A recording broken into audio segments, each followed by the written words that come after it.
Right, you lovely little lot. So to answer to your questions about what you're struggling with your weight loss journey or becoming healthier, this will help. So the answers were bad habits, lack of motivation, lack of discipline, and what was the other one?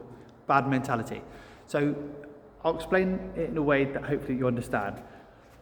Imagine if you were someone who was lost in the forest and you wanted to get out. However, if you was in that forest and you had no map and you had no direction of where you want to go to, what happens? You'll try and do something to get out of that forest, and you might go this way a little bit, but because you can't see the end journey and you're not completely sure what you're doing, you think you might be going the wrong way. So you turn around, you go this way, and then you turn around, you're going this way, and you turn around, going this way. And so you're lost and you're confused. And of course, they're going to give you a lack of motivation and discipline, and because of the unknown, you don't know what you're generally doing to be able to get out. However, if you had a very proven map, and a map that says, put your foot here, and if you keep doing it, you're going to get out the forest, your motivation is going to go through the roof. You know, your discipline is going to be far higher.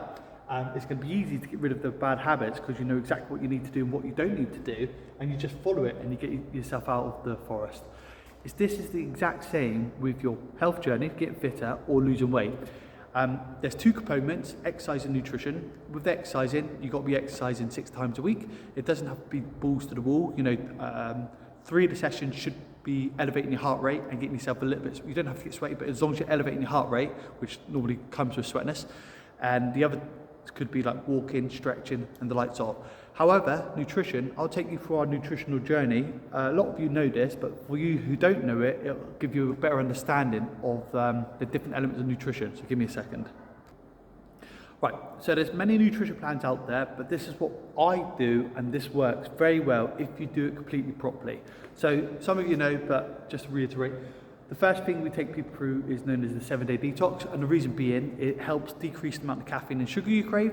It allows your body to have a bit of an inside wash. Within the first 7 days, you can lose between 4 to 12 pounds, and the reason why we do that is to give you a bit of motivation, because if you can get results within 7 days, even if it is a bit of a placebo effect, you'll see the scales drop and you think, this is working, let's go in the right direction.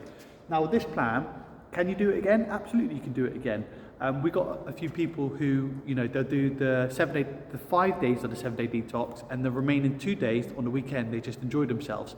However, there will get to a point you'll do it enough where it will, you know, either slow down, or your weight loss will stop, or you'll stop getting results because you are guesstimating, because you're not completely calculating.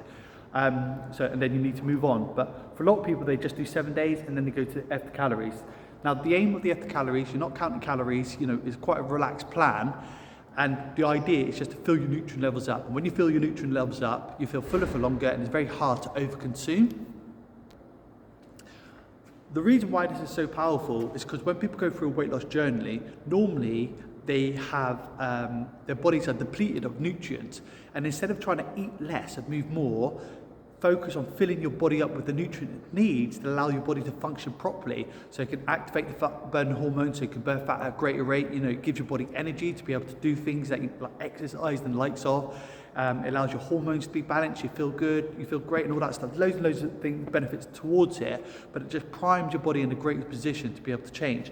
The majority of our people, if they follow this properly and they follow the method towards it and add the exercise in, we've had people go from a size 22 to a size 12. Don't negotiate it, just do what's on the plan. Don't do anything else that's not on the plan, and you can go right, or can't go wrong.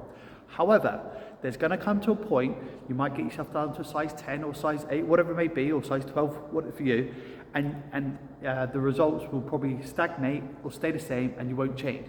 At this point, that means you need to now start calculating and measuring exactly what you need to put into your body. Or you might be happy with yourself and you just remain. But if you want to go a step further and you want to start getting to that toning stage and the lights off, you have to, like I said, calculate what comes in and not really what goes out. You just need to calculate what's coming in. And so what we do, the next one is called 100 calories, known as calorie counting. And it's the way I've designed it, and it's a very clever way that you can cook for your family but remain on your calories. Now, if you're not completely calculating this and you're guesstimating what's going into your body, you can't say it's not working, because you're still guesstimating. And what I mean by this is if you look at something and you say you got yourself a meal and it could be like a roast dinner, and you'll just put in Google how many calories in a roast dinner, and it'll say, I don't know, 800 calories, and you put down you've had 800 calories for that roast dinner. You're guesstimating, because you're not being completely accurate, because it's just giving you a ballpoint figure of what a roast dinner calorie is. And your actual roast dinner could be 1,000 calories, or it could be 600 calories. You don't know what it is, you're just getting from a Google's perspective. Now, I know it's a ball ache, calorie counting, but if you're not changing and you're just guesstimating and you're not getting the results that you want, then you have to do it. There's no other options. It's like saying, never looking at your bank account and just spending willy-nilly and looking in like, why have I got no money in my account? Because you're not budgeting correctly.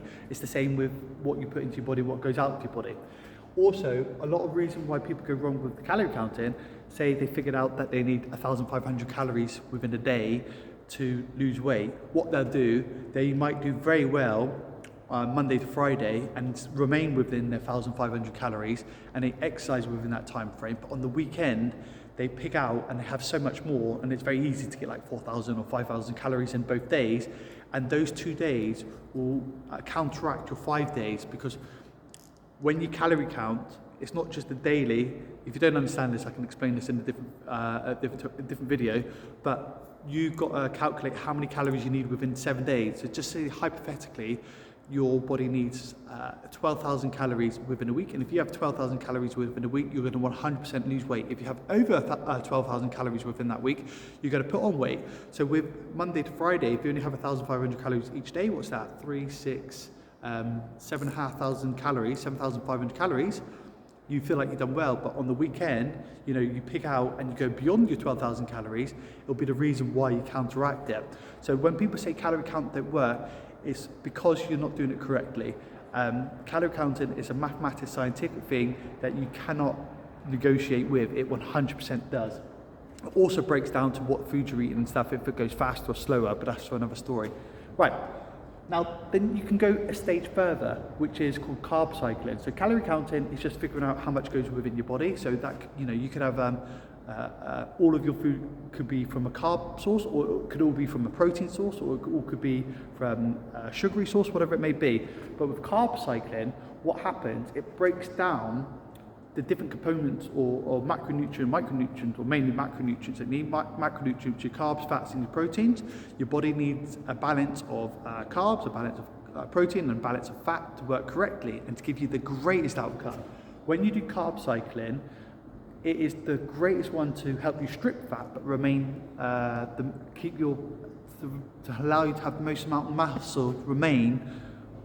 Let me say it again. Carb cycling helps you strip fat while retaining the most amount of muscle. So this is the perfect one to help you get into that tone position. It's hard to tone up completely with calorie counting, because you might not be feeding your body with the amount of protein you need, or the amount of fats it needs, or the amount of carbohydrates you need. With carb cycling, you go a step further. It is harder, but it's the greatest reward. It's not something I'd recommend doing all the time, but if you want to have a change within your body, doing it between 4 to 6 weeks, you have such a great change. 4 to 6 weeks is a drop in the ocean. So 4 to 6 weeks of a bit of a ball ache, and once you get used to it, it becomes a bit like clockwork. And with this one, you calculate how many carbs your body needs, how many fats, and how much protein you need, and then you've got to measure your food moving forward.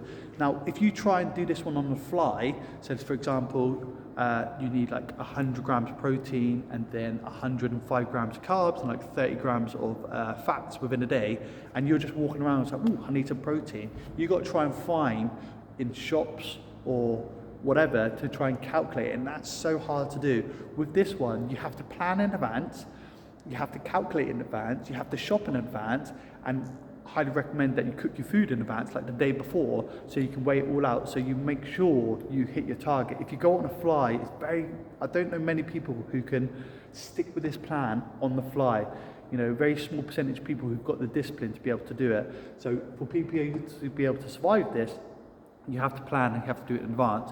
But when you have a lack of knowledge, or a lack of motivation, a lack of like discipline and stuff like that, it's because you don't have that proven roadmap to get yourself out of that forest. For you to change and for you to get rid of the thinking in your mind if you're doing enough, if you're not doing enough. You have to have a proven route, and if you go through these cycles, it works. If you've got the 7-day detox, it tells you what to eat, when to eat it. You can't go wrong, and that's why it's so easy. When it comes to extra calories, or how you should plan it in advance, you should plan all your meals that you're going to have in 7 days in advance. That way, it will stop you from snacking or eating bad habits and stuff like that, because it's on your piece of paper. And if it's on the piece of paper, you do it. If it's not on the piece of paper, you don't do it. And it should tell you when you're having your meals, etc. Same with the calorie count and same with carb cycling. So one of the main reasons why people fall off the track is because they don't have that map in head, and they just go with the fly, and they try and wing it along the way, and they don't get the exact results they need because they're guesstimating. However, the majority of the times, if you're exercising and you're following this protocol, you will change. But if you feel yourself slowing down and stopping, you have to move on to the next one, or you can be content with the way you are. So hopefully that helps. Any more questions, any more problems that you have, let me know and I'll create more videos.